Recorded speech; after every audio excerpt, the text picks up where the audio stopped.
नमस्कार. नांदेड सध्या अक्षरशः उष्णतेच्या आगीत होरपळून निघत आहे. आणि ही फक्त अस्वस्थ करणारी गरमी नाहीये, तर हे गंभीर आरोग्य संकट आहे.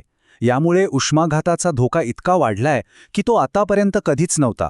अशा परिस्थितीत आपल्या कुटुंबाला आणि स्वतःला सुरक्षित कसं ठेवायचं हे समजून घेणं आपल्या सगळ्यांसाठी खूप खूप महत्त्वाचं आहे. जे आकडे समोर येत आहेत ते आपल्याला खरंच विचार करायला लावणारे आहेत. उष्णतेच्या तीव्रतेच्या बाबतीत नांदेड आज संपूर्ण राज्यात पहिल्या क्रमांकावर आहे. याचा सरळ सरळ अर्थ असा होतो की राज्यातल्या इतर कुठल्याही शहरापेक्षा आपल्या नांदेडमध्ये उष्माघाताचा धोका सगळ्यात जास्त आहे. ही एक धोक्याची घंटा आहे आणि आपण सगळ्यांनी ती ऐकली पाहिजे. तर मग या मोठ्या आव्हानाला सामोरं जाण्यासाठी आपण काही महत्त्वाच्या मुद्द्यांवर नीट लक्ष देऊया. आपण उष्णतेच्या लाटेचा इशारा काय आहे, उष्माघात म्हणजे नेमकं काय, याचा सगळ्यात जास्त धोका कोणाला आहे, आणि सर्वात महत्त्वाचं म्हणजे ह्यापासून बचावाचे नियम काय आहेत आणि एक समाज म्हणून आपली काय जबाबदारी आहे, या सगळ्यावर आपण सविस्तर बोलणार आहोत. सगळ्यात आधी हे समजून घेऊया की आपण या विषयाला इतकं गांभीर्याने का घ्यायला हवं. ही गोष्ट फक्त वाढलेल्या तापमानाची नाहीये, तर हा हवामान विभागाकडून आलेला एक अधिकृत आणि गंभीर इशारा आहे. भारतीय हवामान विभागाने नांदेडसाठी तीव्र उष्णतेच्या लाटेचा इशारा दिलाय. याचा अर्थ असा की तापमानात झालेली ही वाढ अजिबात सामान्य नाही, ती असामान्य आहे. आणि हा धोका काही 1-2 दिवसापुरता नाहीये, तो पुढचे काही दिवस असाच राहणार आहे. त्यामुळे प्रत्येक नागरिकाने सावधगिरी बाळगणं अत्यंत आवश्यक आहे. पण ही उष्णता आपल्या शरीरावर नेमकं काय परिणाम करते?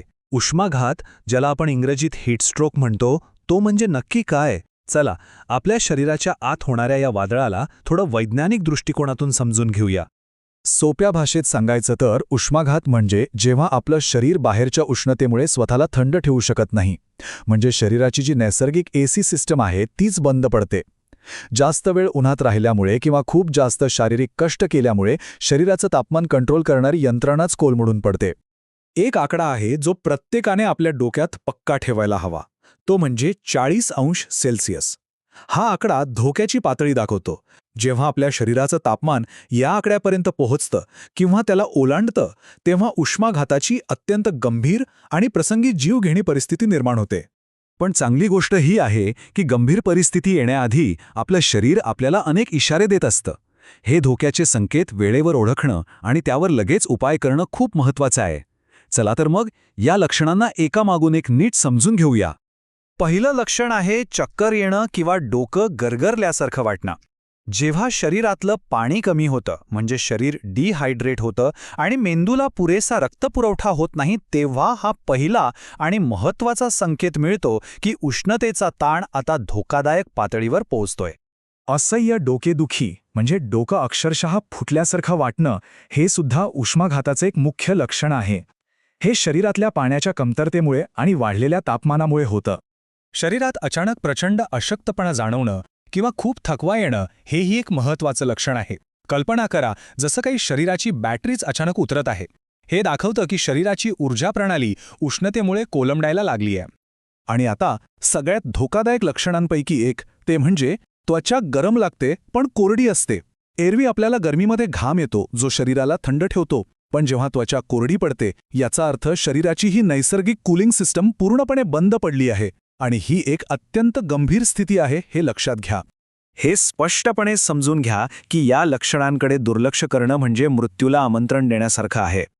उष्माघात आपल्या मेंदू, हृदय आणि किडनीसारख्या महत्त्वाच्या अवयवांना कायमचं नुकसान पोचवू शकतो, ज्यामुळे परिस्थिती जीवघेणी बनते. पण उष्णतेचा हा धोका सगळ्यांना सारखा नसतो.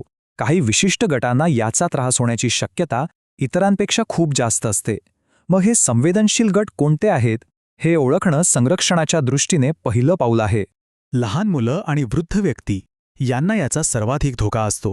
याचं कारण सोपं आहे, त्यांच्या शरीराची तापमान नियंत्रित करण्याची क्षमता, म्हणजे शरीराचा आतला थर्मोस्टॅट नैसर्गिकरित्याच थोडा कमकुवत असतो. त्याचबरोबर ज्यांना आधीपासून काही आजार आहेत किंवा ज्यांचं कामच उन्हात उभं राहण्याचं आहे, जसं की आपले बांधकाम कामगार, वाहतूक पोलीस आणि आपले शेतकरी बांधव, त्यांनाही उष्माघाताचा धोका सगळ्यात जास्त असतो. पण घाबरून जाण्याचं काहीच कारण नाही, कारण संरक्षण आपल्याच हातात आहे.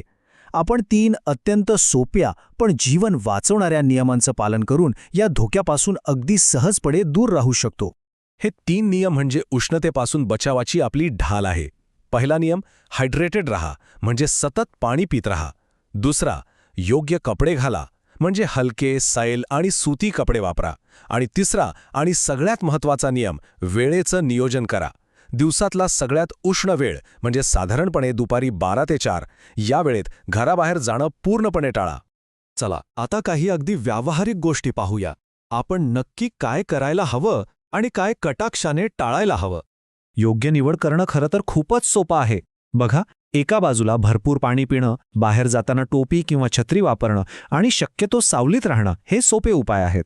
तर दुसरीकडे चहा, कॉफीसारखी शरीरातलं पाणी कमी करणारी पेय टाळणं आणि सगळ्यात मोठी चूक म्हणजे मुलांना किंवा पाळीव प्राण्यांना बंद गाडीत एकटं सोडणं, या गोष्टी कटाक्षाने टाळल्याच पाहिजेत. पण ही लढाई फक्त वैयक्तिक नाहीये, ही आपल्या संपूर्ण समाजाची लढाई आहे. ही वेळ फक्त स्वतःला वाचवण्याची नाही, तर एकमेकांची काळजी घेण्याची आहे. संदेश अगदी सोपा आणि सरळ आहे. उष्माघातापासून स्वतःसह कुटुंबाची काळजी घ्या. आपली प्राथमिकता आपलं कुटुंब आहे, आपले प्रियजन आहेत. आणि जेव्हा प्रत्येक कुटुंब सुरक्षित राहील तेव्हाच आपला संपूर्ण समाज या संकटाला तोंड देऊ शकेल. आपण सगळे मिळून आपल्या समाजातल्या सगळ्यात असुरक्षित लोकांचं संरक्षण करू शकतो. आपल्या वृद्ध शेजाऱ्यांशी फोन करून किंवा भेटून विचारपूस करणं, बाहेर उन्हात काम करणाऱ्या मजुरांना पाणी देणं आणि लहान मुलांना थंड वातावरणात खेळायला लावणं, यासारख्या छोट्या छोट्या गोष्टी खूप मोठा फरक घडवू शकतात. तर मग आता प्रश्न हा आहे, ही सगळी माहिती मिळाल्यानंतर या उन्हाळ्यात आपण आपल्या प्रियजनांचं संरक्षण करण्यासाठी खरोखर तयार आहोत का? हा फक्त ऐकून सोडून देण्याचा विषय नाही, तर कृती करण्याचा आहे. विचार करा आणि सर्वात महत्त्वाचं म्हणजे कृती करा.